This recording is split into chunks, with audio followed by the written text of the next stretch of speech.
હાય દોસ્તો, સ્વાગત છે તમારું મારી યુટ્યુબ ચેનલ ધારસ કિચનમાં। આજે આપણે બનાવીશું દહીં ભીંડાનું શાક। તો દહીં ભીંડાનું શાક ખાવામાં ખૂબ જ ટેસ્ટી લાગે છે। તો તેની સામગ્રી આ પ્રમાણે છે। તો ચાલો શરૂ કરીએ દહીં ભીંડાનું શાક બનાવવાની રેસીપી। તો મેં 100 ગ્રામ ભીંડો લીધો છે, 3 ચમચી જેટલું તેલ લીધું, દહીં, ખાંડ, મીઠું, લાલ કાશ્મીરી મરચું, લસણવાળું મરચું, રાઈ, આખું જીરું, હિંગ, હળદર અને ધાણા જીરું। તો મેં 100 ગ્રામ ભીંડો લીધો છે, તેને ઉપરની બાજુથી ડીટલા કાપી લેવાના છે। તેને ચીર કરીને આવી રીતના 4 ભાગ કરી લેવાના છે, તો જેથી કરી આપણે ભીંડો ફટાફટ ચડી જાય। તો તેવી રીતના બધા જ ભીંડાને કાપી લઈશ। તો તમે નીચેના બાજુના ડીટલા પણ કાપી શકો છો, ન કાપો તો પણ ચાલે।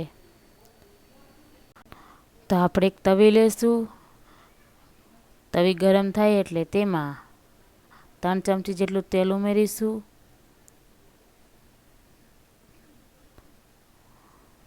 તો તેલ ગરમ થઈ જાય એટલે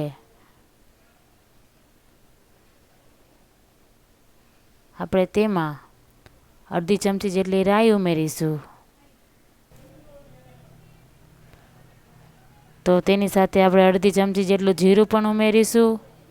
જીરું અને રાઈ બંને સંતળાય ત્યાર પછી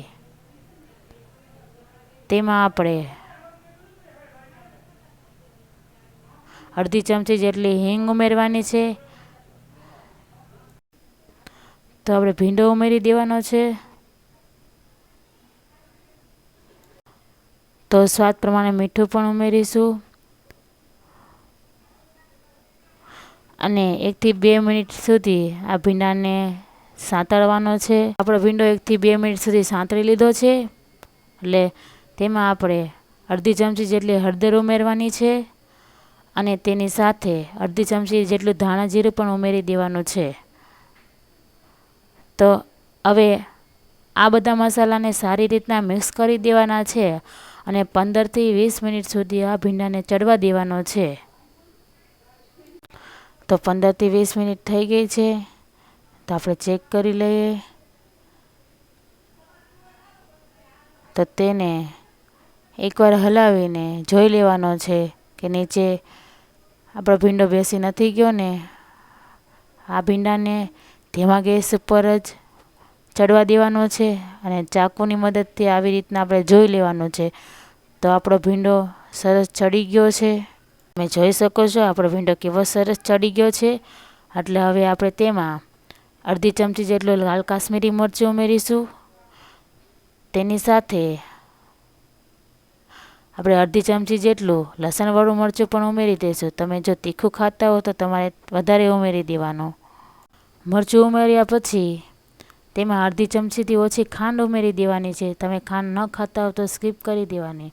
દહીં ઉમેરી તો આપણે બધા મસાલા ઉમેરાઈ ગયા છે, તો તેને આપણે સારી રીતના હલાવવાનું છે। તો દોસ્તો, તમને મારી રેસીપી કેવી લાગે તો મને કોમેન્ટ કરીને જણાવજો। તો આપણા બધા મસાલા બરાબર ચડી ગયા છે। તો હવે આપણે દહીં ઉમેરવાનું છે। તો અહીં મેં 1 વાટકી જેટલું દહીં લીધું તો તે ઉમેરી દઈશું। દહીંને આપણે ઉપરથી જ ઉમેરવાનું છે। દહીં ઉમેર્યા પછી દહીંને સારી રીતના મિક્સ કરી લેવાનો છે। તો તમે જોઈ શકો છો આપણો ભીંડાનો કેવો સરસ કલર આવ્યો છે। તો આપણું દહીં ભીંડાનું શાક તૈયાર છે। તો તેને હવે આપણે એક બાઉલમાં કાઢી લઈએ। તો મેં દહીં ભીંડાના શાકને એક બાઉલમાં કાઢી લીધું છે। તો મારા વિડીયોને લાઈક કરો, મારા વધુમાં વધુ શેર કરો અને મારી યુટ્યુબ ચેનલને સબસ્ક્રાઈબ કરી બાજુમાં આપેલું બેલ આઇકન બટન દબાવો, જેથી કરીને મારા વિડીયોનું નોટિફિકેશન તો સૌથી પહેલાં તમને મળે। હવે આપણે મળીએ નેક્સ્ટ વિડીયોમાં।